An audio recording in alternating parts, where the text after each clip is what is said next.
عليه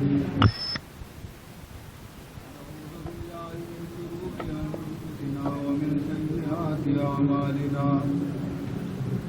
من يهده الله فلا مضل له ومن يضلل فلا هادي له ونشهد أن لا إله إلا الله وحده لا شريك له ونشهد أن سيدنا وشفيعنا وحبيبنا ونبينا ومولانا محمدا عبده ورسوله صلى الله تعالى عليه وعلى آله وأصحابه أجمعين أما بعد فقد قال سبحانه وتعالى في تنزيله الكريم أعوذ بالله من الشيطان الرجيم بسم الله الرحمن الرحيم لقد من الله على المؤمنين إذ بعث فيهم رسولا من أنفسهم يتلو عليهم آياته ويزكيهم ويعلمهم الكتاب والحكمة وإن كانوا من قبل لفي ضلال مبين. برادران اسلام،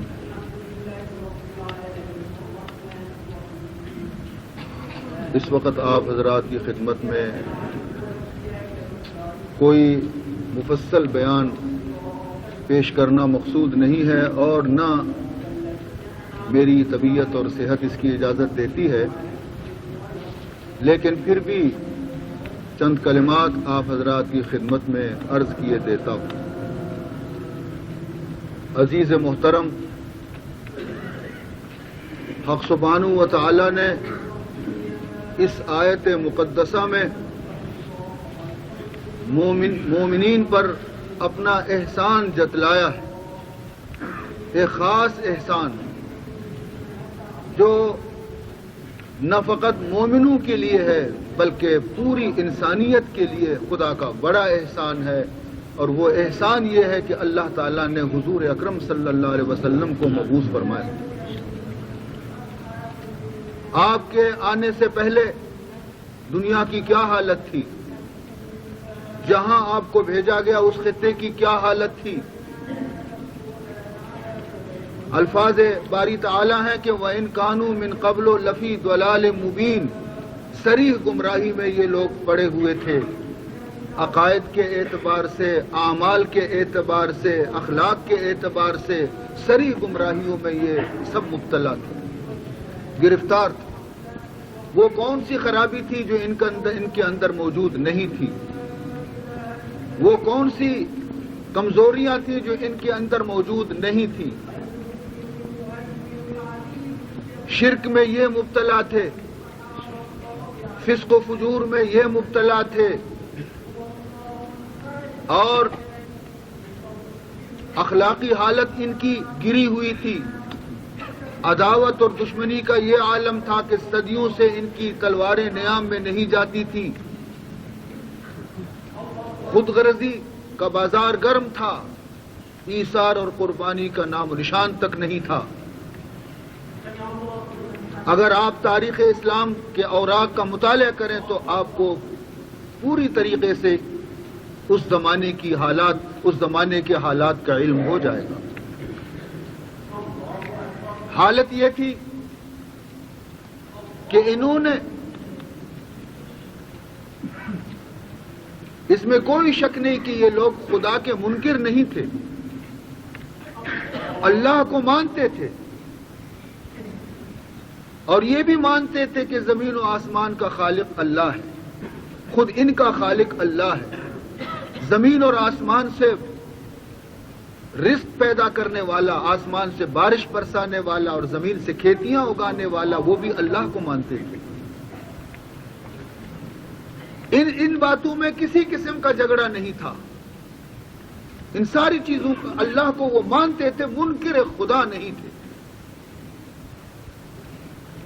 البتہ جھگڑا اس بات پر تھا، اجعل الآلہۃ الہا واحدا ان ھذا لشیء عجاب۔ اختلاف اس بات پر تھا کہ اتنے سارے معبودین کو یہ ایک معبود کہہ کے پکارتا ہے کہ ایک معبود کی طرف آؤ، یہ تو بڑے تعجب اور حیرت کی بات ہے۔ اسی پہ اختلاف سارا ہو گیا۔ اور دوسرا، وہ یہ کہنے لگے کہ یہ کیسے خدا کا رسول ہو سکتے ہیں، یہ تو ہماری طرح انسان ہیں، کھانا کھاتے ہیں، پانی پیتے ہیں، گھر میں بیویاں ہیں، بچے ہیں، بازار میں جانے کی ضرورت، زندگی خریدنے کی ضرورت پڑتی ہے ان کو، تو یہ کیسے رسول بن سکتے ہیں؟ ان کے خیال میں رسول کوئی انسانوں سے اور آگے کوئی فرشتہ ہونا چاہیے۔ کہنے لگے ما لہذا الرسول ما لہذا الرسول یاکل الطعام ویمشی فی الاسواق۔ یہ کیسے رسول ہیں؟ یاکل الطعام، یہ کھانا کھاتے ہیں، ویمشی فی الاسواق، اور بازاروں میں جاتے ہیں ضروریات زندگی خریدنے کے لیے۔ گویا ان کی نظروں میں، ان کے خیال میں رسول وہی ہو سکتا ہے جو نہ ان کو کھانے کی ضرورت ہو، نہ پینے کی ضرورت ہو، اور وہ ہر چیز سے بے نیاز ہو، یعنی فرشتہ ہونا چاہیے۔ حق سبحانہ و تعالیٰ نے ان کو بتلا دیا کہ ہم نے آج تک جتنے رسول بھی بھیجے ہیں سب بشر بھیجے، انسان بھیجے۔ جتنے بھی رسول آئے سب انسان اور بشر کی صورت میں بشر تھے۔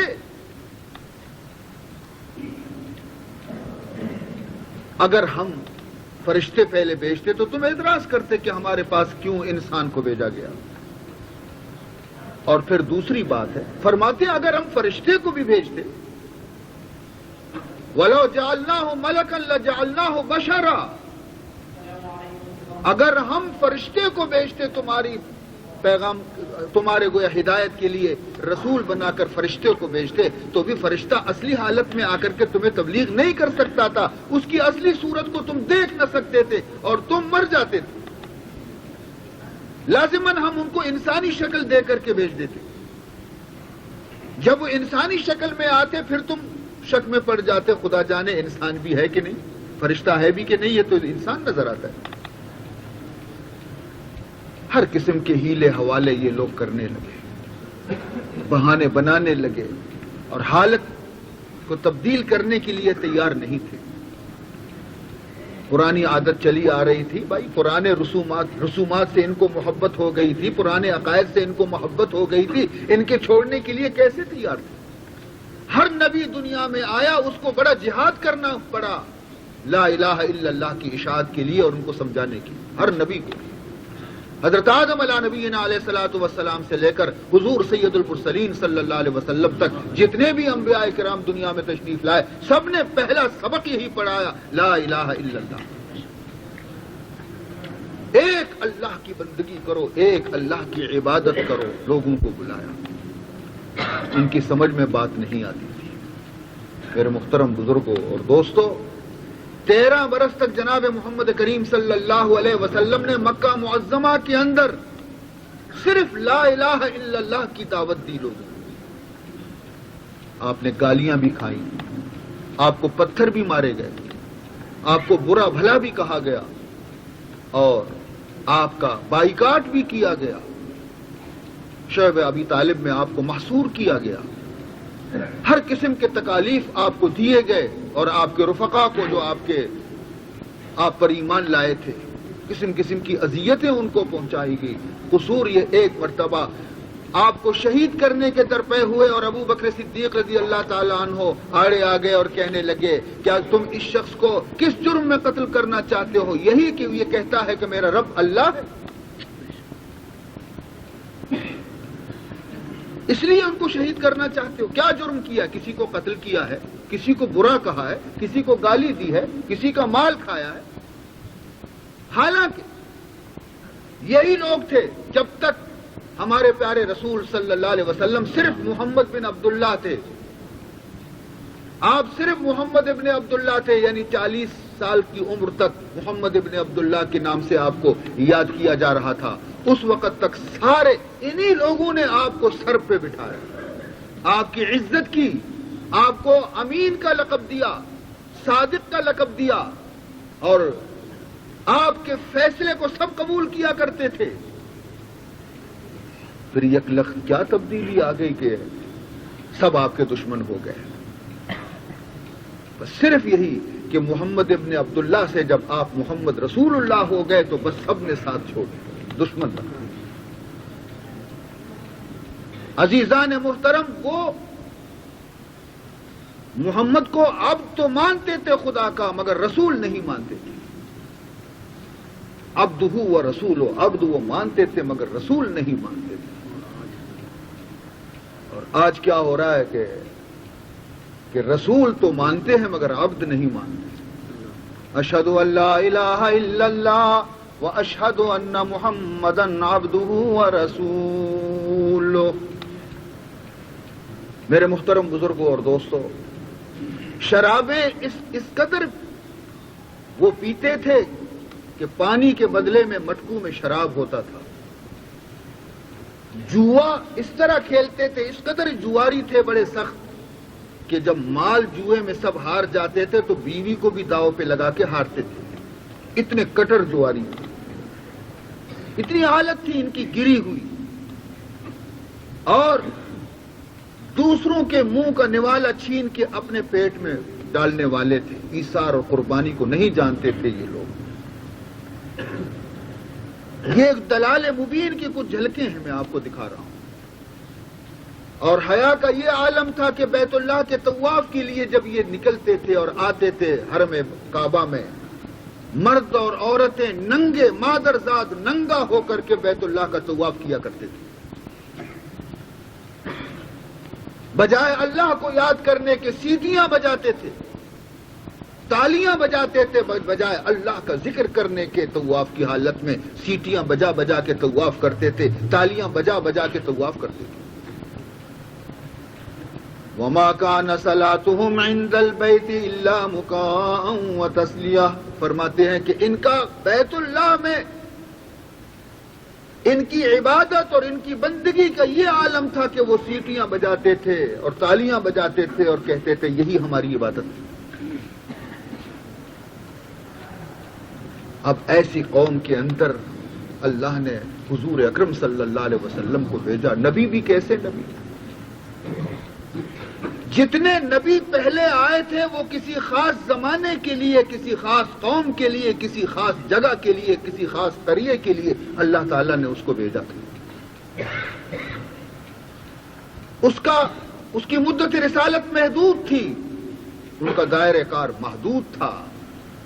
وہ مخصوص لوگوں کو تبلیغ کرنے کے لیے آتے تھے. فرماتے ایک ہی وقت کے اندر 2 3 4 رسول بھی آتے تھے. ایک طرف اگر حضرت ابراہیم علیہ السلام تبلیغ فرما رہے ہیں تو دوسری طرف دوسری قوم کو حضرت لوط علیہ السلام تبلیغ فرما رہے ہیں. وَإِن مِّن قَرْيَةٍ إِلَّا خَلَا فِيهَا النَّذِيرُ وَإِن مِّن قَرْيَةٍ الا خلا فیہا النذیر. مولا فرماتے ہیں کوئی ایسا قریہ، کوئی ایسا گاؤں، کوئی ایسا شہر ہم نے نہیں چھوڑا مگر کہ اس کے اندر اپنا رسول اور ڈرانے والا ضرور بھیجا، تاکہ قیامت کے دن کوئی یہ نہ کہہ سکے کہ ہمیں تو معلوم نہیں تھا. لیکن حضور اکرم صلی اللہ علیہ وسلم کو جب بھیجا اللہ تعالیٰ نے اور جو کتاب دے کر ان کو بھیجا تو وہ خاص صرف مکہ کے لیے نہیں، ان کو مکہ کے لیے رسول بنا کے نہیں بھیجا، مدینہ منورہ کے لیے رسول بنا کر نہیں بھیجا، صرف عرب کے لیے رسول بنا کر نہیں بھیجا، صرف اپنے زمانے کے انسانوں کے لیے رسول بنا کر نہیں بھیجا، بلکہ اعلان فرمایا وما ارسلناک الا کافۃ للناس، فرماتے ہیں ہم نے آپ کو دنیا میں جہاں کہیں انسان بستے ہیں سب کا رسول بنا کے ہم نے آپ کو بھیجا۔ جب تک آپ کا کلمہ کوئی نہیں پڑھے گا آپ کے راستے کو کوئی اختیار نہیں کرے گا، فرماتے ہیں کہ اس وقت تک وہ میرے فہرست میں مسلمان اور مومن نہیں ہوگا۔ حضور کی تشریف آوری کے بعد کوئی بھی جماعت ہو، کوئی بھی فرقہ ہو، کسی نبی کا بھی ماننے والا ہو، جب تک وہ میرے پیارے نبی محمد کا کلمہ نہیں پڑھے گا وہ مسلمان نہیں شمار ہوگا، کوئی بھی ہو۔ عزیزان محترم، لا الہ الا اللہ پڑھنے والے بھی کوئی بھی ہو، جب تک محمد الرسول اللہ کا اقرار نہیں کریں گے مسلمان نہیں کہلائیں گے۔ عزیزان محترم، تو حضور اکرم صلی اللہ علیہ وسلم کو تمام عالم کے لیے اللہ نے رسول بنا کر بھیجا اور قرآن پوری دنیا کی ہدایت کے لیے بھیجا۔ آپ نے آ کر کے 13 برس یہاں خرچ کیے اور 10 برس مدینہ منورہ میں گزارے۔ یہاں والوں نے آپ کی قدر کو نہیں پہچانا، مکے والوں نے آپ کو نہیں پہچانا۔ جیسے فرماتے ہیں اللہ تعالیٰ قرآن پاک میں، وَلَقَدْ زَرَعْنَا لِجَهَنَّمَ كَثِيرًا مِنَ الْجِنِّ وَالْإِنسِ لَهُمْ قُلُوبٌ لَا يَفْقَهُونَ بِهَا وَلَهُمْ أَعْيُنٌ لَا يُبْصِرُونَ بِهَا وَلَهُمْ آذَانٌ لَا يَسْمَعُونَ بِهَا أُولَئِكَ كَالْأَنْعَامِ بَلْ هُمْ أَضَلُّ۔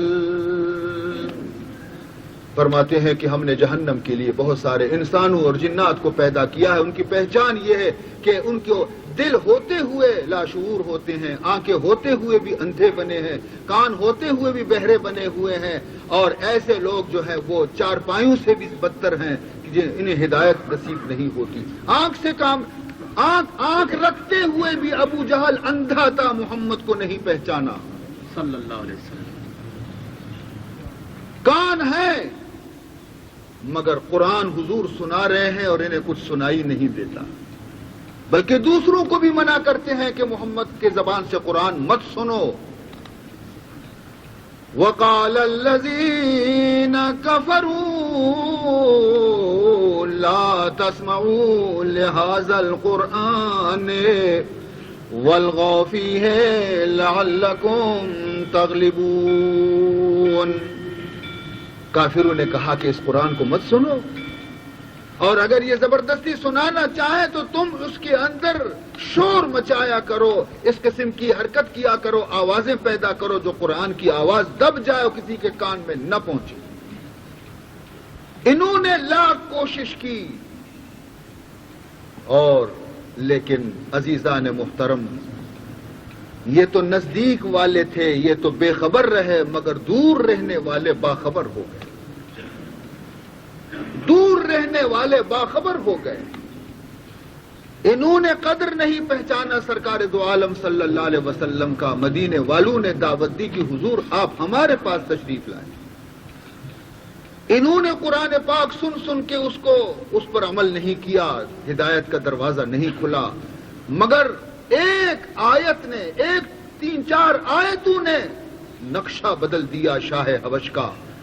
دور تھے وہ، قرآن سنانے والے محمد عربی بھی نہیں تھے، قرآن سنانے والا تھا حضرت جعفر طیار جو ہجرت کر کے وہاں جا چکے تھے مہاجرین کے ساتھ۔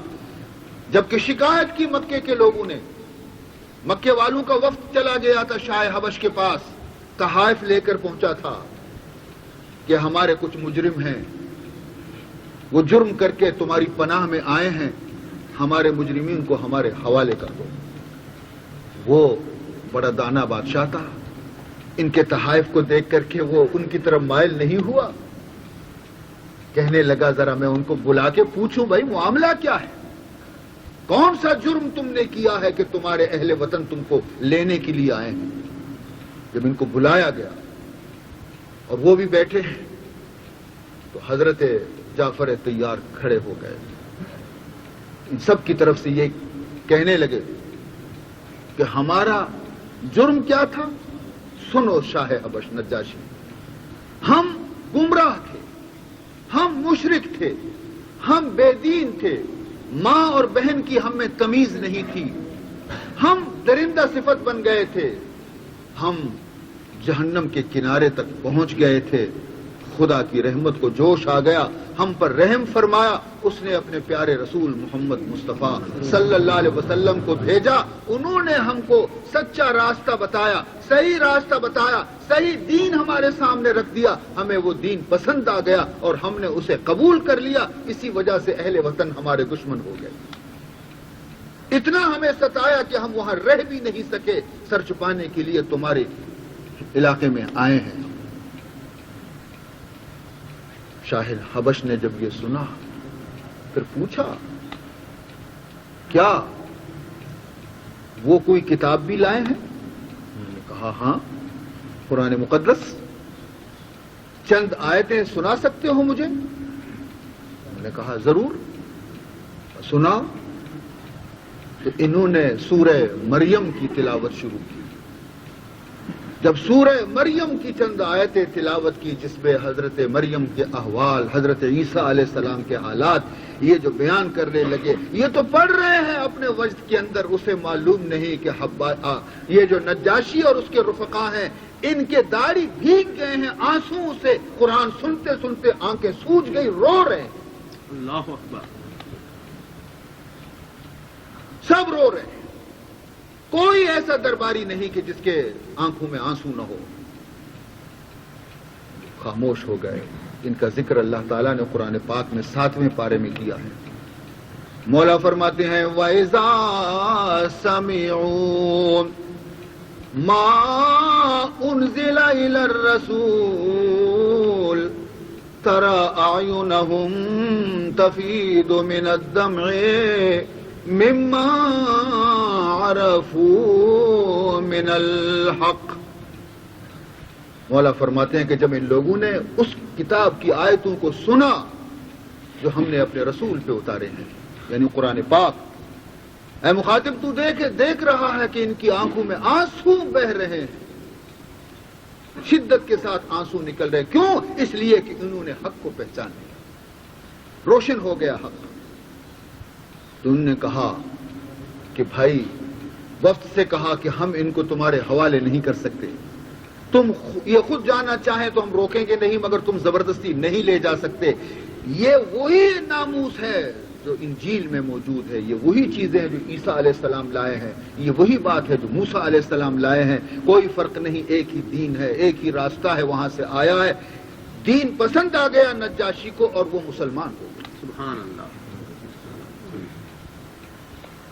ابو لہب کو ایمان نصیب نہیں ہوا، ابو جہل کو ایمان نصیب نہیں ہوا اور نجاشی مسلمان ہو گیا۔ سبحان۔ بڑے بڑے عالی نسب جو تھے، جو اپنے نسب میں فخر کرتے تھے، وہ تو محروم ہو گئے، اور بلال حبشی جو ہے ان کو جنت میں داخلہ نصیب ہوا۔ سبحان اللہ۔ کسی نے کیا خوب کہا، فرماتے ہیں حسن ز بصرہ، حسن ز بصرہ بلال از حبش صہیب از روم، حسن ز بصرہ بلال از حبش صہیب از روم، ز خاک مکہ ابو جہل این چب العجبی۔ بصرے سے تو حسن کہاں سے کہاں پہنچ گئے، صہیب رومی مشرب اسلام ہو گئے، بلال حبشی کو ایمان نصیب ہوا، مگر خود مکے میں پیدا ہونے والا، مکے میں پرورش حاصل کرنے والا، حضور کا قریبی رشتہ دار ابو لہب ویسے کا ویسا رہ گیا اور ایمان سے محروم ہو گیا۔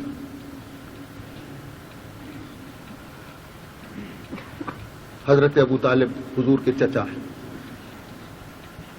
انہوں نے آپ کی بڑی طرفداری کی، بڑی حمایت کی آپ کی، اور دشمنوں کو آپ سے روکا۔ جب ان کا انتقال کا وقت آ گیا، انتقال کا وقت آ گیا، تو حضور اکرم صلی اللہ علیہ وسلم قریب پہنچ گئے. چچا جان، تم نے میری بڑی حمایت کی ہے، میرے لیے بہت تکلیفیں اٹھائی ہیں، میری وجہ سے آپ نے مشرکین مکہ کی بہت ساری باتیں آپ کو سننی پڑی ہیں. آپ صرف ایک مرتبہ میرے کان میں کلمہ پڑھ دیجئے تاکہ میں قیامت کے دن خدا کے حضور میں کچھ کہہ سکوں. آپ کا آخری وقت ہے، میں نہیں چاہتا کہ آپ دوزخ چلے جائیں. سامنے ابو جہل بھی کھڑا تھا. کہنے لگا دیکھو، باپ دادو کے نام پر بٹا نہ لگانا، اپنے بھتیجے کی وجہ سے اپنا پرانا مذہب مت چھوڑنا، تمہارے باپ کا جو دین تھا، دادا کا جو دین تھا، اس کو مت چھوڑنا. اب یہ حیران ہے کہ کیا کہیں، اس طرف توجہ دیں یا اس طرف. آخر میں کہنے لگے بیٹا میں جانتا ہوں کہ تیرا دین سچا ہے، میں جانتا ہوں کہ تو حق پر ہے، مگر میں اس قوم کے اندر اپنے کو بدنام کرنا نہیں چاہتا. علی ملت عبد المطلب، میں عبد المطلب کے دین پر جان دیتا ہوں اور بغیر ایمان کے رخصت ہو. اس کا حضور اکرم صلی اللہ علیہ وسلم کو بڑا ملال اور رنج ہوا کہ میں نے بڑی خواہش کی تھی کہ میرا چچا مسلمان ہو جائے، نہیں ہو سکا. بڑے غمزدہ رہنے لگے. خدا بزرگ و برتر نے قرآن پاک کی یہ آیتیں نازل فرمائیں. انک لا تہدی من احببت، انک لا تہدی من احببت ولكن اللہ یہدی من یشاء. اے میرے پیارے نبی صلی اللہ علیہ وسلم، غم کی بات نہیں، فکر کی بات نہیں، تمہارے اختیار کی بات نہیں کہ جس کو آپ چاہیں مسلمان کر دیں، جس کو آپ چاہیں ایمان دے دیں، جس کو آپ چاہیں ہدایت پہ لے آئیں. یہ تیرے قبضے کی بات نہیں، تیرا کام پہنچانا تھا. تو نے میرا پیغام پہنچا دیا، بس آپ بری الذمہ ہو گئے. اور ہدایت تو میرے قبضے میں، جسے چاہوں ہدایت دوں، جسے چاہوں نہ دوں. سبحان اللہ. انک لا تہدی من احببت ولكن اللہ یہدی من یشاء.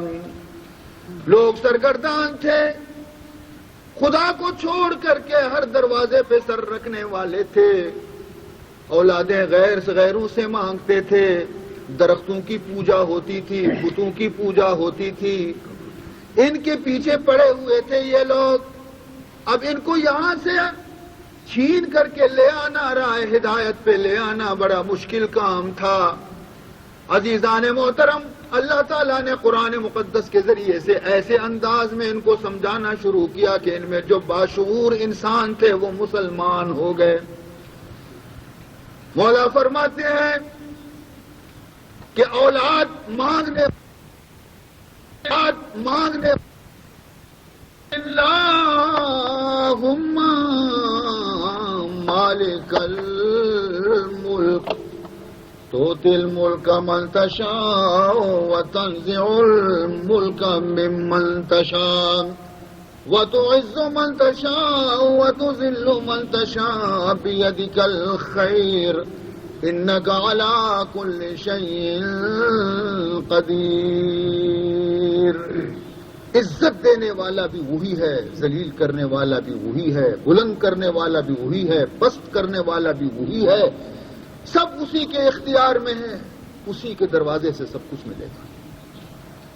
یہی تعلیم تھی جناب محمد مصطفیٰ صلی اللہ علیہ وسلم کی. فرماتے ہیں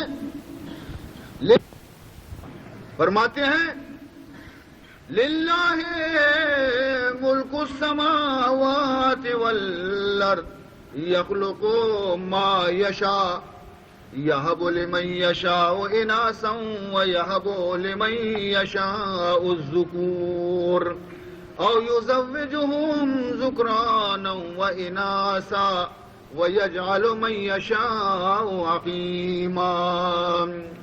فرماتے ہیں کہ آسمان اور زمین دونوں جگہ میری حکومت ہے. یخلق ما یشاء، جو میں چاہتا ہوں پیدا کرتا ہوں. یہب لمن یشاء اناسا، جس کے لیے چاہتا ہوں انہیں بیٹیاں ہی بیٹیاں دیتا ہوں. وَيَهَبُ لِمَن يَشَاءُ الذُّكُورَ، اور جس کے لیے چاہتا ہوں انہیں بیٹے ہی بیٹے دیتا ہوں. أَوْ يُزَوِّجُهُمْ ذُكْرَانًا وَإِنَاثًا، اور جس کے لیے چاہتا ہوں انہیں بیٹے اور بیٹیاں دونوں دیتا ہوں. وَيَجْعَلُ مَن يَشَاءُ عَقِيمًا، اور جس کے لیے چاہتا ہوں پوری زندگی اس کو رانڈ بنا دیتا ہوں، بے اولاد کر دیتا ہوں. یہ سب میرے کام ہے فرماتے ہیں، میں ہی اور کوئی نہیں. اتنے کھلے الفاظ کے اندر اللہ تعالیٰ قرآن پاک میں فرماتے ہیں. اس کے بعد جب یہ بدل گئے، جب کچھ لوگ مسلمان ہو گئے، تو حضور اکرم صلی اللہ علیہ وسلم نے کیا کیا؟ جو آیت میں نے پڑھی ہے اس میں مولا فرماتے ہیں لَقَدْ مَنَّ اللَّهُ عَلَى الْمُؤْمِنِينَ، بے شک اللہ تعالیٰ نے مومن بندوں پر بڑا کرم کیا، بڑا احسان کیا کہ ان کو ان سے ہٹا کر کے ایمان نصیب کیا اور ان کو کہاں سے کہاں تک پہنچا دیا. اذ بعث فیہم رسولا من انفسہم، کہ ہم نے ان کے اندر انہی میں سے ایک کو رسول بنا کر بھیجا. سب جانتے ہیں عبداللہ کے لال ہیں، آمنہ کے بیٹے ہیں، عبد المطلب کے پوتے ہیں. یہیں پیدا ہوئے، سب کے سامنے بڑے ہوئے، بچپن یہیں پہ گزرا، لڑکپن گزرا، جوانی گزری، اور یہ پورا نقشہ سب کے سامنے. سب نے دیکھا کہ محمد کی زندگی کیسی تھی. بھائی جسے خدا منتخب کرے، ہم اور آپ جا کے بازار میں کوئی چیز انتخاب کر کے آتے تو کہتے ہیں دیکھو بھائی میرا انتخاب کبھی غلط ہو سکتا ہے، دیکھو کیسی چیز لایا ہوں. اب انسانوں کے اندر خدا جس کو منتخب کرے وہ کیسا ہوگا؟ وہ کیا؟ اسی لیے ہم کہتے ہیں کہ نبی جتنے ہیں انبیاء کرام سب معصوم ہوتے، سب معصوم. تو عزیزان محترم تو فرماتے ہیں حضور نے آ کر کے پہلا کام یہ کیا کہ یتلو علیہم آیاتہ، خدا کی آیتوں کو تلاوت کر کے سناتے تھے. ہر گلی کوچے میں قرآن سناتے تھے، سبحان اللہ. ہر گلی کوچے میں جا کے قرآن سناتے تھے. وہ اپنے کانوں میں انگلیاں دیتے تھے کہ نہ سنائی دے ہمیں. وہ جب سوئے ہوتے تھے تو بستر اپنے اوپر ڈال دیتے تھے کہ ہم نہ سن سکیں. تکبر کرتے تھے قرآن پاک سننے کے لیے، مگر رسول اللہ تھکتے نہیں تھے، رات اور دن قرآن سناتے تھے. مکے والے سننے کے لیے تیار نہیں ہوئے تو بازار جب لگتا تھا باہر کے لوگ آتے تھے تو وہاں جا کر کے قرآن سناتے تھے. اور یہ پیچھے آ کر کے ابو جہل کہتا تھا بھائی اس کی بات مت سنو، یہ معاذ اللہ مجنون ہے، استغفر اللہ، یہ دیوانہ ہے، اس کی بات مت سنو. وہ رکاوٹ ڈالنے کے لیے یہ کوشش کرتا تھا، مگر اسے معلوم نہیں کہ جس کو خدا اپنا بنانا چاہے تو وہ اس کو کوئی خدا راہ ہدایت سے روک نہیں سکتا. تو پہلے تو آپ نے قرآن پاک سنانا شروع کیا اور جو آ گئے سبحان اللہ پھر وہ آ گئے. آپ کو ایک واقعہ سناؤں ذرا کہ مدینہ منورہ سے باہر ایک گاؤں میں ایک چچا اور ایک بھتیجا رہتا تھا. بھتیجا یتیم تھا. جب یہ چھوٹا تھا ان کے والد کا انتقال ہو چکا تھا، والدہ زندہ تھی. چچا نے اپنی بکریاں دی تھی چرانے کے لیے. چنانچہ یہ پیغام لا الہ الا اللہ محمد الرسول اللہ گونجتے گونجتے پھیلتے پھیلتے کسی دن اس کے کان میں پہنچ گیا. اس نوجوان نے اس کلمے کو سنا، ہزار جان سے عاشق رسول ہو گیا. جی چاہتا تھا کہ اڑ کر کے مدینہ پہنچوں اور اس کلمے کو پڑھ لوں، میں مسلمان ہو جاؤں. مگر انتظار کرنے لگا کہ شاید یہ کلمہ میرا چچا کے کان تک پہنچ جائے اور وہ بھی تیار ہو جائے تو ہم دونوں چچا اور بھتیجے جا کر کے وہاں مشرف اسلام ہو جائیں. کافی انتظار کیا مگر وہ چچا ٹس سے مس نہیں ہوتا. تو آ کر کے مجبور ہو کر ایک دن چچا سے کہا چچا جان میں نے آپ کا کافی انتظار کیا مگر آپ تو اٹھتے نہیں، زندگی کا کوئی بھروسہ نہیں، شاید میں مر جاؤں، اس لیے مجھے اجازت دو کہ میں اکیلا چلا جاؤں مدینہ منورہ میں اور کلمہ اسلام پڑھ کر کے مسلمان ہو جاؤں۔ چچا بگڑ گیا، کیا تمہیں بھی یہ مرض لگ گیا؟ تمہارے خیالات بھی خراب ہو گئے؟ اب جناب وہ دھمکی دینے لگا کہ شاید اس دھمکی سے وہ مرعوب ہو جائے اور اپنے خیال کو بدل دے۔ کہنے لگا دیکھو یہ بکری تمہارے باپ جب مر گیا تھا تو اس کے پاس کوئی جائیداد نہیں تھی، تم یتیم تھے، میں نے تمہیں پالا پوسا بڑا کیا جوان بنایا، اور یہ جو کچھ تمہارے پاس ہے سب میرا ہے، یہ بکریاں بھی میری ہیں، یہ مکان بھی میرا ہے، یہ کپڑے جو تم پہنے ہوئے ہو سب میرا ہے۔ کہا ٹھیک ہے، میں نے کب انکار کیا؟ کہا اگر تم یہ ارادہ نہیں بدلو گے اپنا مدینہ جانے کا تو پھر یہ ساری بکریاں میرے حوالے کر دو۔ اس نے کہا ابھی لاتا ہوں، ساری بکریاں لا کر کے اس کے واڑ میں بند کر دیے، کہا اب اجازت ہے چلا جاؤں؟ یہ حیران ہو گیا کہ اس کو تو دنیا کی کوئی محبت ہی نہیں، بھائی عشق اور محبت جب آ جاتا ہے تو پھر دنیا کی کوئی قیمت نہیں ہوتی۔ صحابہ نے عشق رسول میں اپنا سب کچھ قربان کر دیا، سبحان اللہ، اتنی محبت تھی حضرات صحابہ کرام کو۔ جب حضور نے فرمایا جہاد کے لیے مال کی ضرورت ہے، پیش کرو غزوہ تبوک کے موقع پر سب نے لا کر کے اپنی بساط اور طاقت کے مطابق جمع کیا۔ ہمیشہ ایسے میدان میں دو صحابی ایسے ہوتے تھے جن میں مسابقت ہوتی تھی کہ ایک دوسرے سے بڑھنے کے لیے کوشش کرتے تھے، ہمیشہ وہ دونوں تھے ابو بکر صدیق رضی اللہ تعالیٰ عنہ، پیچھے رہتے تھے۔ یہ اب دیکھ رہے ہیں کہ اس موقع پر دیکھیں کون آگے بڑھتا ہے۔ فاروق اعظم آ گئے رضی اللہ تعالی عنہ، تشریف لائے، جو کچھ ہاتھ میں تھا وہ لا کر کے رکھ دیا۔ آپ نے پوچھا آپ بھی جانتے تھے، حضور بھی جانتے تھے کہ ان میں مسابقت ہے، وسابقوا الی الخیرات فاستبقوا الخیرات، نیک کاموں میں ایک دوسرے سے بڑھنے کی کوشش کرو۔ تو آپ نے پوچھا عمر کیا لائے ہو اللہ اور اس کے رسول کے لیے؟ کہا یا رسول اللہ صلی اللہ علیہ وسلم، گھر میں جا کر کے میں نے اپنے سارے مال کا حساب لگا لیا، جو کچھ وہاں موجود تھا آدھا کیا، آدھا گھر کے خرچے کے لیے رکھ دیا، آدھا خدا اور رسول کے لیے لایا۔ بہت بڑا ہے بھائی، بہت بڑی قربانی ہے۔ آدھے مال کا دینا کوئی معمولی کام نہیں۔ ہم تو 40واں حصہ بھی نہیں دیتے، 40واں حصہ مال کا ہم پر جو فرض کیا گیا ہے اس میں بھی ہمیں تردد ہوتا ہے اور اس کے بھی اونے پونے کر کے حساب نکالتے ہیں، پورا بھی نہیں نکالتے۔ تو پھر آدھا مال، بڑی ہمت تھی واقعی فاروق اعظم کی، اور سب نے یہی سمجھا کہ فاروق اعظم نے میدان مار لیا، بڑھ گئے سب سے۔ اب انتظار کرتے ہیں کہ صدیق اکبر رضی اللہ تعالیٰ عنہ بیچارے کیا لائیں گے۔ وہ صدیق پہنچ گئے رضی اللہ تعالی عنہ۔ آپ نے پوچھا میرے صدیق بتاؤ تم کیا لائے ہو؟ غور سے سنے ذرا، تم کیا لائے ہو؟ عرض کیا میں نے جا کے گھر میں جو کچھ تھا سب چادر میں ڈال کے لایا ہوں، سبحان اللہ، جتنا مال تھا سب لایا ہوں آپ کی خدمت میں۔ پوچھا کہ بچوں کے لیے کیا؟ کہا وہ دولت چھوڑ کے آیا ہوں جو کبھی ختم نہیں ہوگا۔ سبحان اللہ، خدا و خدا کے رسول کا نام چھوڑ کے آئے ہیں۔ اقبال نے کیا خوب کہا اسی چیز کو، کہتا ہے پروانے کو چراغ، پروانے کو چراغ تو بلبل کو پھول بس، پروانے کو چراغ تو بلبل کو پھول بس، اور صدیق کے لیے ہے خدا کا رسول بس۔ سبحان اللہ، یہ تھے عاشقان مصطفیٰ صلی اللہ علیہ وسلم جو کسی بات میں بھی حضور اکرم صلی اللہ علیہ وسلم کی مخالفت نہیں کیا کرتے تھے۔ یہاں آپ کے دہن مبارک سے ایک حکم نکلا اور وہاں انہوں نے تعمیل کیا۔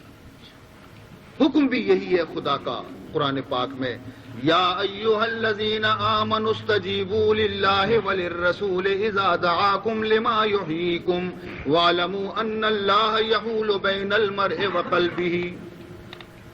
اے ایمان والو، جب خدا استجیبوا للہ جب اللہ اور اس کا رسول تمہیں کسی بات کی طرف بلائیں تو فوراً اس کی پکار کو پہنچو اور جو فرمائیں اس پر فوراً عمل کرو۔ اس لیے کہ اس کے احکام پر عمل کرنے سے تمہاری زندگی ہے. لما یحییکم، وہ ایسے باتوں کو حکم دیتے ہیں کہ جس سے تمہاری زندگی بنتی ہے. کیوں جلدی سے تعمیل کرو؟ وَاعْلَمُوا أَنَّ اللَّهَ يَحُولُ بَيْنَ الْمَرْءِ وَقَلْبِهِ، کیونکہ اس انسان کے اور اس کے دل کے درمیان خدا حائل ہے. قلب کے معنی وہ چیز جو الٹ پلٹ ہونے والا ہے. کبھی کیا خیال، کبھی کیا خیال، کبھی کیا خیال. فوراً ہی حضور نے کوئی حکم دیا کرنے کے لیے، جی چاہتا ہے فوراً کر لو. خدا جانے کل پھر تمہارا ارادہ بدل جائے اور تم نہ کر سکو اس کو، رک جاؤ. تو یہ تھے عاشقان مصطفیٰ صلی اللہ علیہ وسلم. بھائی وہ کبھی عاشق نہیں ہو سکتا جو حضور کی سنت پر عمل نہ کرے. عاشق وہی ہے جو حضور کی ایک ایک سنت پر عمل کرتا ہے. کسی نے کیا خوب کہا، فرماتے ہیں تاثر رسول وانت تظہر حبہ، تاثر رسول وانت تظہر حبہ، ھذا لعمری فی الفعال بدیع. تو رسول کی نافرمانی کرتا ہے اور زبان سے دعوی محبت کرتا ہے. یہ تمہیں میری عمر میں نے ایسا عاشق نہیں دیکھا کہ اپنے محبوب کی مخالفت کرے. عاشق تو اپنے محبوب کے اشاروں پہ جان دیتا ہے. لو کان حبک صادقا لاطعته، لو کان حبک صادقا لاطعته، ان المحب لمن يحب مطیع. اگر تو اپنی دعوی محبت میں سچا ہوتا تو حضور کی اطاعت کرتا، اس لیے کہ محب اپنے محبوب کا ہمیشہ مطیع ہوتا ہے، نافرمان نہیں. سبحان اللہ. مطیع ہوتا ہے، نافرمان نہیں ہوتا. حضور خطبہ پڑھانے کے لیے ممبر پر کھڑے ہیں اور ایک شخص درمیان میں بیچ مسجد کے کھڑا ہے. آپ نے ان سے فرمایا بیٹھ جاؤ، اور ایک صحابی گھر سے نکلے آ رہے تھے، جہاں جوتیاں نکالتے ہیں وہاں پہنچ گئے تھے. جب سنا کہ حضور نے فرمایا بیٹھ جاؤ تو وہ وہی جوتیوں پر باہر بیٹھ گئے. حضور کی نظر پڑ گئی، فرمایا نہیں، میں نے آپ سے نہیں کہا، میں نے ان سے کہا ہے. آپ کیوں وہاں بیٹھ گئے؟ کہا یہ میرے لیے حضور ناممکن ہے، میں زبان سے سنوں آپ فرمائیں بیٹھیں اور میں کھڑا رہوں. میں جہاں بھی ہوں، جیسا بھی ہوں، تعمیل حکم میرے اوپر لازم ہے. یہ تھے حضرات. میدان احد میں جب حضور کی شہادت کی خبر پہنچی، جھوٹی خبر پہنچی، مدینہ منورہ میں کوہرام مچ گیا، کوہرام برپا ہو گیا.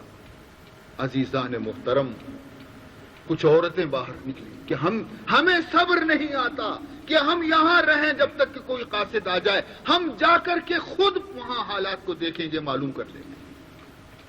یہ بیویاں باہر نکلی. ان میں ایک بیوی ایسی تھی جن کا شوہر، جن کے بھائی اور جن کے والد، تین ہی تو اس گھر کے مرد آدمی تھے جو جہاد میں گئے تھے، اور یہ تینوں شہید ہو چکے تھے. ان کو کوئی علم نہیں. یہ جا رہے ہیں حضور اکرم صلی اللہ علیہ وسلم کے حال کو معلوم کرنے کے لیے جا رہی ہیں. ایک دستہ مجاہدین کا واپس آ رہا تھا. یہ بڑھ کے آگے کہنے لگی ماذا فعل بحبیبی محمد صلی اللہ علیہ وسلم. خدا را جلدی سے مجاہدین اسلام مجھے جواب دے دیں کہ میرے پیارے محبوب محمد کیسے ہیں. کئی قسم کی خبریں ہم سن رہے ہیں، پریشان ہیں، ذرا جلدی بتلا دیں. اس نے اس خاتون کو پہچان لیا، مشہور خاتون تھی. وہ کہنے لگے افسوس ہے نیک بی بی، تمہارے والد بزرگوار شہید ہو گئے، تمہارے والد بزرگوار اس جنگ میں شہید ہو گئے. انہوں نے کا مجاہدین پوچھا تھا، تم نے کیا جواب دیا؟ میں تو اپنے محبوب کی خبر پوچھتی ہوں. سبحان اللہ. والد محبوب ہے مگر محمد سے نیچے ہے. سبحان اللہ. انہوں نے کہا کہ الحمدللہ خیریت سے ہیں، تشریف لا رہے ہیں. کہنے لگی خدا کی قسم جب تک اپنی آنکھوں سے نہیں دیکھوں گی اس وقت تک اس دل بے قرار کو قرار نہیں آئے گا. سبحان اللہ. یہ ہے خاتون. آگے بڑھتی ہیں، ایک اور دستہ سواروں کا مجاہدین کا نظر آیا. پوچھتی ہیں ماذا فعل بحبیبی محمد، خدا را جلدی بتاؤ، میں تمہارے اندر بھی محمد کو نہیں دیکھتی، جلدی بتاؤ میرے محبوب کیسے ہیں۔ انہوں نے بھی اس خاتون کو، بڑی مشہور خاتون تھی، دیکھ کر کے کہا افسوس ہے نیک بی بی، تمہارا جوان بھائی جو اس جنگ میں شریک تھا وہ شہید ہو گیا۔ یہ دوسرا چوٹ، باپ بھی بھائی بھی، دوسرا چوٹ، باپ ختم ہوا، اب کہتے ہیں تمہارا بھائی بھی ختم ہوا، مگر اس نے کہا کہ میں نے بھائی کے بارے میں تو نہیں پوچھا، میں تو اپنے محبوب کی خبر پوچھنے آئی ہوں، ذرا اس کی خبر مجھے بتاؤ۔ جواب دیا کہ الحمدللہ وہ بخیر ہیں، تشریف لا رہے ہیں۔ کہا جب تک آنکھوں سے نہ دیکھوں مجھے سکون نہ آئے۔ آگے بڑھتی ہیں، ایک دستہ سوار کا اور نظر آیا، کچھ مجاہدین کا جو آ رہا تھا واپس، دیکھا کہ میرے پیارے ان میں بھی موجود نہیں، میرے محمد ان میں بھی موجود نہیں۔ کہنے لگی بتاؤ ذرا ماذا فعل بحبیبی محمد، میرے محبوب کی کیا خبر ہے؟ انہوں نے اس خاتون کو پہچان کر کے کہا کہ بیگم، اے خاتون، نیک خاتون، ہمیں افسوس ہے کہ اس جنگ میں تمہارے گھر کا چراغ گل ہو گیا، تمہارے شوہر کا بھی کو شہید کیا گیا، 3 ہی تو تھے خاندان کے، تینوں ختم۔ اس زمانے کے ہوتا کوئی عورت تو پھر طوفان مچا گیا، ایک آدمی گھر کا خاندان میں کوئی بھی مر جائے تو 1 برس تک سوگ نہیں ختم ہوتا۔ 3 چوٹ لگی اس نازک دل پر ان کی، مگر وہ عورت کہنے لگی کہ میں نے اپنے شوہر کے بارے میں بھی نہیں پوچھا، میں تو اپنے پیارے محمد کی خبر پوچھنے کے لیے آئی ہوں۔ انہوں نے کہا الحمدللہ ہمارے بعد تشریف لا رہے ہیں، بالکل قریب آ گئے ہیں۔ کہا نہیں، جب تک نہ دیکھوں سکون نہ ملے۔ آگے بڑھتی ہیں، غبار چھٹتا ہے، دستہ سوار کا ظاہر ہوتا ہے اور چہرے انور چاندنی رات کی طرح چمک رہا ہے۔ تشریف لا رہے ہیں، یہ فرتے مسرت سے آنکھوں میں آنسو برتی ہے، دوڑتی ہوئی چلی جاتی ہے اور رکاب مصطفیٰ کو چھو کے کہتی ہے بڑھ کر اس نے شہ رخ انور کو جو دیکھا تو کہا، بڑھ کر اس نے رخ انور کو جو دیکھا تو کہا، اے شہیدی تیرے ہوتے ہوئے کیا چیز ہے ہم۔ بڑھ کر اس نے رخ انور کو جو دیکھا تو کہا، تو سلامت ہے تو سب ہیچ ہے یہ رنج و علم۔ سبحان اللہ۔ تو سلامت ہے تو سب ہیچ ہے یہ رنج و علم۔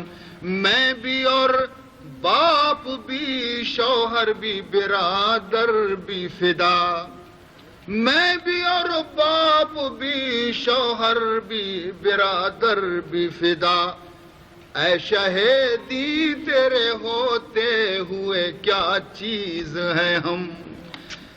یہی کیوں ان کو پیغام محمدی ملا تھا کہ لا یؤمن احدکم حتی اکون احب الیہ من والدہ وولدہ والناس اجمعین۔ حضور فرماتے ہیں تم میں سے کوئی اس وقت تک کامل مومن نہیں ہو سکتا جب تک کہ اس کے دل کے اندر میری محبت اپنے ذات سے، اپنے والدین سے، اپنی اولاد سے، پوری دنیا کے لوگوں سے، جب تک میں اسے محبوب نہیں ہوں گا اس کا ایمان کامل نہیں ہو سکتا۔ ان حضرات کے اندر یہ تھا، اور جن میں محبت ہوتی ہے وہ کبھی نافرمان نہیں ہوتا، وہ ایک ایک سنت پر رسول کی پابندی سے عمل کرے گا، کسی سنت کو چھوٹنے نہیں دے گا۔ پوری زندگی صحابہ کی دیکھو، نقشہ بدل گیا، صحابہ کا نقشہ بدل گیا۔ کل تک بکریاں چرانے والے لوگ کل تک اپنی بیٹیوں کو، گویا کہ وہ بیٹیوں کو بھی اپنے وہ لوگ عزت اور احترام سے نہیں دیکھتے تھے، بیٹیوں کو زندہ درگور کیا کرتے تھے۔ بیٹیاں پیدا ہوتی تھی کہ کیوں بیٹی دیا اللہ تعالیٰ نے ہمیں، ہم تو شرم سے ڈوب گئے۔ ان کو جا کر کے اس بچیوں کو جو تڑپ رہی تھی، انہوں نے سمجھا کہ باپ ہمیں پیار کرے گا، انہوں نے جا کر کے گڑھا کھود کر کے گڑھے میں ڈال کر کے اس کو دفن کر دیا، زندہ دفن کیا۔ وَإِذَا الْمَوْءُودَةُ سُئِلَتْ، مولا فرماتے ہیں قیامت کے دن ان ساری زندہ درگور بچوں کے متعلق ہم ان کے والد باپ سے پوچھیں گے، ان کے رشتہ داروں سے پوچھیں گے کہ کس جرم میں تم نے ان کو قتل کیا۔ احسان ہے قرآن کا اور اسلام کا اور محمد عربی صلی اللہ علیہ وسلم کا، جس نے آ کر کے عورت کے مقام کو صحیح معنی میں انسان سے کو آشنا کر دیا کہ عورت کا مقام کیا ہے، پورا درجہ اس کا بیان کیا، ورنہ عورتوں کی کوئی عزت ہی نہیں تھی۔ تو عزیزان محترم، تو جب تک کہ اپنا ذات سے، اپنے باپ سے، اپنی ماں سے، کل کائنات سے جب تک حضور محبوب نہیں ہوں گے، ایمان کامل نہیں ہوگا۔ محبت ہوگی تو ہر چیز کا کرنا آسان ہوگا، محبت نہیں ہوگی تو ہمیں ہر چیز مشکل نظر آئے گا۔ محبت ہر چیز کو آسان بنا دیتی ہے، تلخ چیز کو شیرین بنا دیتی ہے، مشکل کام کو محبت آسان بنا دیتی ہے، حتیٰ کہ جان بھی ہنستے ہوئے ان لوگوں نے قربان کیا۔ فرماتے ہیں یتلو علیہم آیاتہ ویزکیہم، جو مسلمان ہو گئے ان کے قلوب کا تزکیہ کیا، حضور اکرم صلی اللہ علیہ وسلم نے سیقل بنا دیا، روشن کر دیا، تاریک دل روشن ہو گئے، صاف ہو گئے، خدورتوں سے پاک ہو گئے، عداوتوں سے پاک ہو گئے، حرص دنیا سے پاک ہو گئے، شرک و کفر سے پاک ہو گئے۔ ان کے دل جب پاک ہو گئے، جب ایک برتن کو خالی کیا جائے اس کے بعد پھر کچھ ڈال دیا جاتا ہے تو اس کی اصل چیز ظاہر ہو جاتی ہے۔ اگر یہ دل کو صاف نہ کیا جاتا اور ویسی ہی قرآن و حکمت کی باتیں اس کو بتا دی جاتی تو وہ لطف نہیں ہوتا، کیونکہ برتن، کوئی بھی برتن دنیا کا آپ لے لیں، اگر اس کو آپ صاف نہیں کریں گے، کتنا ہی پاکیزہ اور اچھا گھی اس میں ڈالو گے تو تمہیں بدبو نظر آئے گی۔ یہ مت سمجھنا کہ اس گھی میں خرابی ہے، بدبو آ رہی ہے، بلکہ وہ برتن کی بدبو ہے۔ دودھ ڈالو گے تو بدبو تمہیں، یہ دودھ بدبودار نہیں ہے، برتن خراب تھا۔ پہلے برتن کو صاف کرو، پھر کوئی چیز ڈالو، پھر دیکھو کیسا نظر آ جائے، پھر تمہیں معلوم ہو جائے۔ تو پہلے قلب کو صاف کیا جناب رسول اللہ صلی اللہ علیہ وسلم نے، ان کو سیقل کر دیا، روشن کر دیا۔ اس کے بعد وَيُعَلِّمُهُمُ الْكِتَابَ وَالْحِكْمَةَ، پھر کتاب و حکمت کی تعلیم ان کو دی۔ اب جو اس کے اندر آ گیا قرآن، پھر وہ سیقل شدہ دل جو تھے تو جناب نور علی نور بن گئے، نور علی نور بن گئے۔ ایک لطیفہ یاد آ گیا، کہتے ہیں کہ رمضان المبارک کے 29 دن خیر سے گزر گئے، گرمی بڑی سخت تھی، سب نے روزے رکھے۔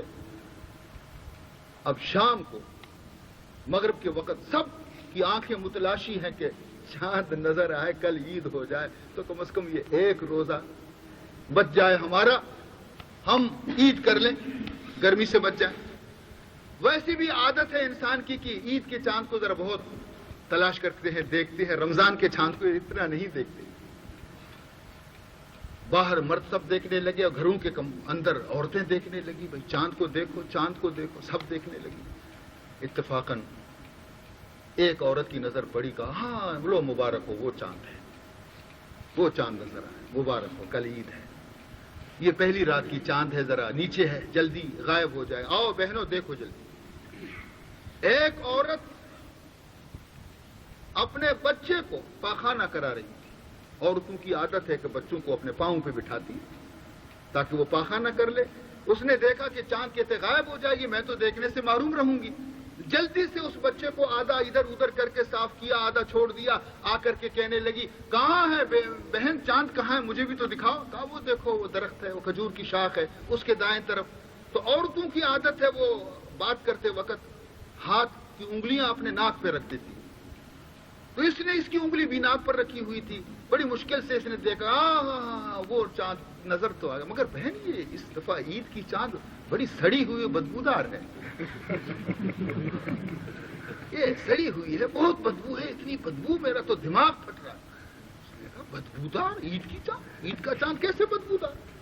کہاں میرا تو دماغ۔ اس نے جو توجہ کر کے دیکھا تو بچے کو پورا صاف نہیں کیا تھا، اس کی انگلی پر وہ پاخانہ لگا ہوا تھا، وہ انگلی اس کی ناک پر تھا تو اس کی بدبو سے اس نے کہا چاند بدبودار ہے۔ خامی ہمارے اندر ہے، ہم اسلام میں خامیاں نکالتے ہیں، قصور ہمارے اندر ہے، ہم قرآن میں گویا کہ خامیاں نکالتے ہیں۔ عزیزان محترم، تو جب تک قلب کی صفائی نہیں ہوگی تو وہ پاک چیز جو ہے اس کی حقیقت سے تم ناآشنا ہو جاؤ گے۔ اس لیے کسی نے کیا خوب کہا، بس یہ ایک شعر سنیے گا، بس ختم کر دیتا ہوں۔ فرماتے ہیں حضور اکرم صلی اللہ علیہ وسلم کی شان میں خطاب کر کے فرماتے ہیں کہ اے میرے پیارے نبی صلی اللہ علیہ وسلم، تو نے ایک مختصر سی مدت میں وہ کام کیا جو ہزارہ برس گزرنے پر بھی کسی نبی نے نہیں کیا۔ 950 برس حضرت نوح علیہ السلام نے تبلیغ کیا، کچھ نہیں۔ دوسرے انبیاء کرام نے بڑی تبلیغیں کی، مگر آپ نے صرف 23 سال کی مدت میں کایا پلٹ دیا۔ فرماتے ہیں درفشانی نے تیرے قطروں کو دریا کر دیا، درفشانی نے تیرے قطروں کو دریا کر دیا، دل کو روشن کر دیا، آنکھوں کو بینا کر دیا۔ آپ جو واز فرماتے تھے، آپ جو قرآن سناتے تھے، آپ جو نصیحت فرماتے تھے، آپ کی نصیحت اور آپ کی تبلیغ نے یہ جو قطرے تھے ان کو سمندر بنا دیا۔ جن کے دل تاریک تھے ان کے دلوں کو آپ نے منور کر دیا، اور جن کی آنکھوں کو کچھ دکھائی نہیں دیتا تھا ان کی آنکھیں بینا ہو گئی۔ خود نہ تھے جو راہ پر اوروں کے ہادی بن گئے، خود نہ تھے جو راہ پر اوروں کے ہادی بن گئے، کیا نظر تھی جس نے مردوں کو مسیحا کر دیا۔ وہ قوم جو خود دلال مبین میں تھی ان میں ایسا انقلاب لے آیا کہ فقط وہ خود ہدایت یافتہ نہیں ہو گئے بلکہ جہاں جہاں ان کے قدم پہنچ گئے مردہ دلوں کو زندگی عطا کی اور وہاں ہدایت کے پھول برسائے۔ سبحان اللہ۔ یہ 23 سالہ زندگی کے اندر 1,24,000 صحابہ کرام کا مجمع لوگوں کے سامنے رکھ دیا اور کہا دیکھو دیکھو ان کو، اصحابی کا نجوم، یہ ستارے ہیں میرے، یہ میرے ستارے ہیں، بِأَيُّهُمُ اقْتَدَيْتُمْ اهْتَدَيْتُمْ، ان میں سے کسی ایک کی بھی تم پیروی کرو گے تم کبھی گمراہ نہیں ہوگے۔ عزیز محترم، کہاں ہم اور کہاں سیرت مصطفیٰ بیان کرنا۔ زندگیاں گزری ہیں لوگوں کی مگر سیرت کا ایک پہلو بھی مکمل کسی نے نہیں کیا۔ تو یہی بات ہے میرے محترم بزرگوں اور دوستوں کہ جس کو اللہ کا استحضار ہوگا وہ کبھی بھی غرور اور تکبر سے دوچار نہیں ہوگا۔ یہ بہت بڑا مرض ہے ہم سب کے اندر۔ اللہ تعالیٰ سے دعا مانگے کہ اللہ تعالیٰ اس مرض کو ہمارے وجود سے نکال دے، ہمیں عجز و انکساری نصیب فرمائے، ہمیں اچھے اخلاق نصیب فرمائے، اور آج تک ہم سے جو کوتاہیاں ہو چکی ہیں اللہ تعالیٰ اپنے فضل و کرم سے ہمیں معاف کر دے۔ الحمدللہ رب العالمین والعاقبۃ للمتقین والصلاة والسلام على أشرف الأنبياء والمرسلين سيدنا ومولانا محمد وآله وصحبه أجمعين۔ اللهم أرنا الحق حقا وارزقنا اتباعه وأرنا الباطل باطلا وارزقنا اجتنابه۔ اللهم لا تدع لنا ذنبا إلا غفرته ولا هما إلا فرجته ولا مرضا إلا شفيته ولا دينا إلا قضيته ولا حاجة من حوائج الدنيا والآخرة إلا قضيتها۔ اللهم اغفر لنا قبل الموت وارحمنا عند الموت ولا تعذبنا بعد الموت ولا تحاسبنا يوم القيامة إنك على كل شيء قدير۔ ایک عزیز نے دعا کی درخواست کی ہے، وہ کہتے ہیں کہ میں بہت بیمار ہوں، آپ سب حضرات اللہ کے حضور دعا مانگیں کہ اللہ ان کو شفا عطا فرمائے۔ اللہم اشفنی شفاء کاملا